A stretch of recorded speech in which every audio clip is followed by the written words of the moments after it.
Ilang pananim na naman sa Atok Benguet ang nagyelo at namuti dahil sa andap o frost.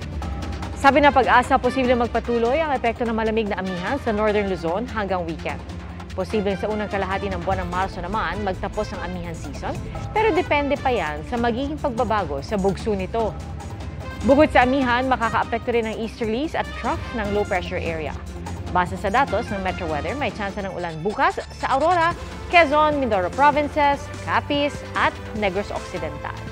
Magiging maulan din sa malaking bahagi ng Mindanao. Posible ang malalakas na ulan kaya maghanda sa banta ng baha o landslide. Mga kapuso, sama-sama tayong maging saksi.